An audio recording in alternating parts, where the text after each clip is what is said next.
Hello, welcome to the EagleSix test video. We're going to be testing this customer's Mark 18 that we've repaired. So it came in quite a low rate of fire and not working. So we've just done basically our sort of standard rebuild. So we've obviously stripped it back and just make sure that obviously it gets built up, you know, sort of our way. And everything's correct, and obviously the lowest possible resistance. So some of the things we've had to do, the wiring was quite damaged on the gate, so we've actually had to rewire the gate entirely. There's always a risk involved in rewiring a gate. They're quite sensitive, you know, for rewiring, so it's always kind of at the customer's risk, if you know what I mean. But we successfully rewired that. No problems with the gate once we redid it. So we're obviously quite happy about that, because obviously, you know, failing that, it's the prospect of, you know, replacing a whole gate, and they're not cheap. So we've obviously rewired that. The spacer from the original spring guide was left inside the gun, so obviously the aftermarket spring guide was put on this small spacer, which was then put over, you know, left in the gun, which obviously reduces how much room there is to compress the spring. So obviously that wasn't helping things. It's super common, so because people pull the spring guide out and it actually leaves the spacer on. So it's actually sort of TM's version of a bearing, and it sometimes gets left inside, so you have to make sure you recover that when you remove the original spring guide. What else did we did R-hop, so that's done, and we've range tested that. Obviously our hop, Prometheus Purple hop rubber with that,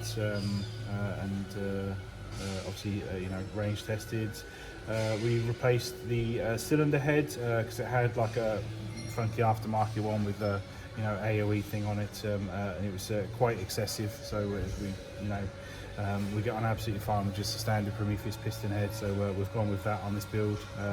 Essentially, there's a lot of things going wrong with this, described by the customer, feeding issues, all kinds of stuff. So, you know, we obviously have to balance fault finding with our time, and obviously we know our builds work, you know, and the parts that we've got. So we do have to sort of draw the line sometimes when it comes to part choice and trying to make all the various, you know, parts available on the internet work, you know, with every combination of part, when we know that if we just fit the Prometheus parts, it works. So we've gone with the Prometheus piston head, Prometheus air nozzle, Prometheus tappet plate, and like I say, we'll obviously return all the other original parts to you. So obviously if you want to sell them on, you can do so and recoup some cash.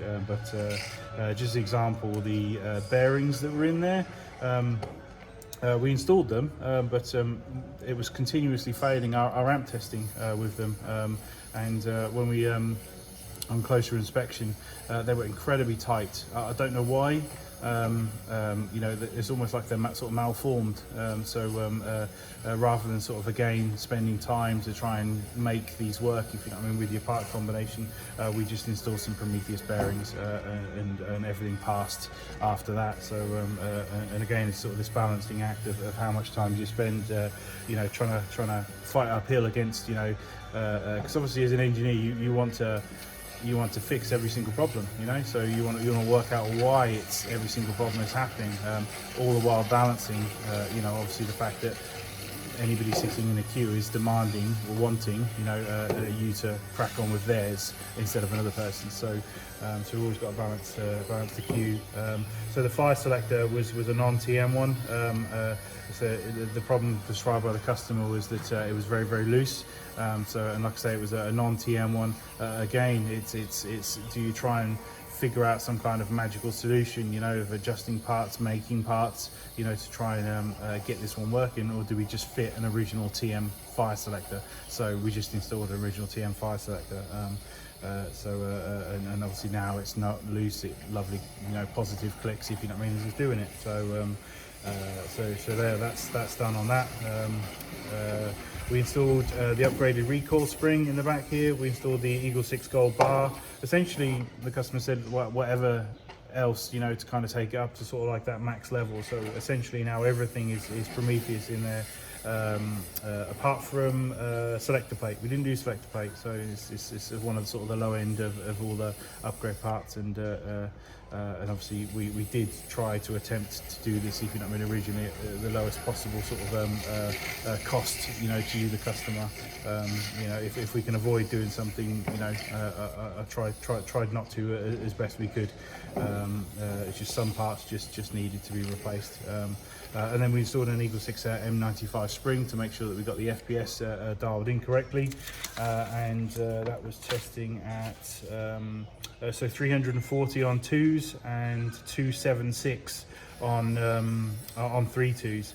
So there's actually a slight creep on the up for the heavier ammos on this particular build. Isn't it interesting, like how you can do like all kinds of different builds, you know, the same, but each and every single build is its own thing, you know, its own personality, so it's quite interesting.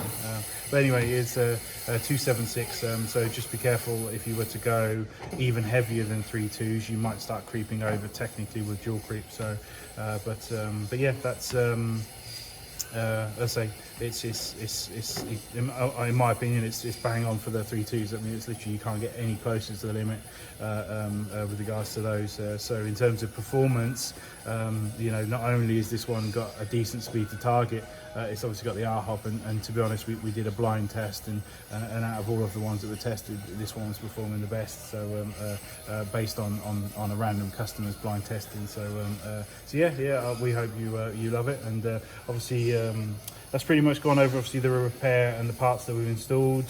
So it's already, you know, got obviously the gate Titan, as we discussed, in there. We're going to be testing today on a 1300 7.4, and I think it's already got a custom motor in there. I can't remember which one it was because obviously we haven't installed it. We just utilised the original one that was in there. But yeah, it's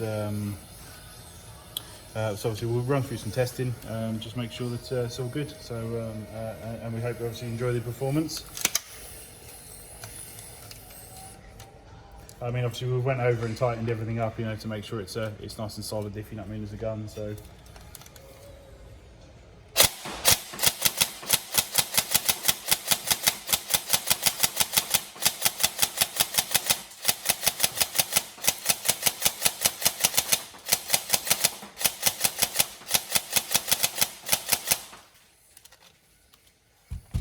the trigger response is nice and snappy.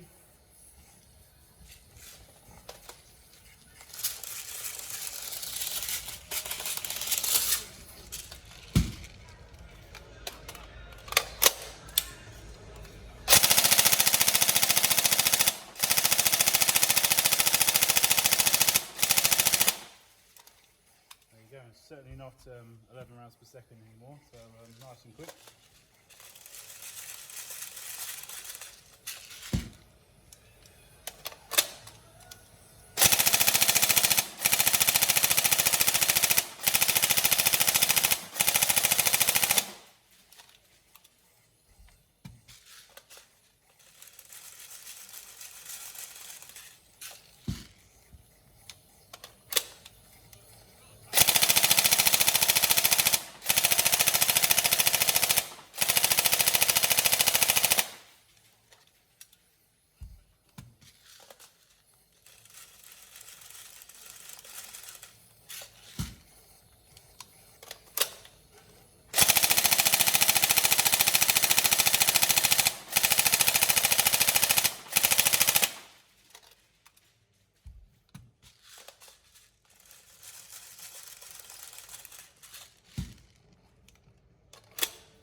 go.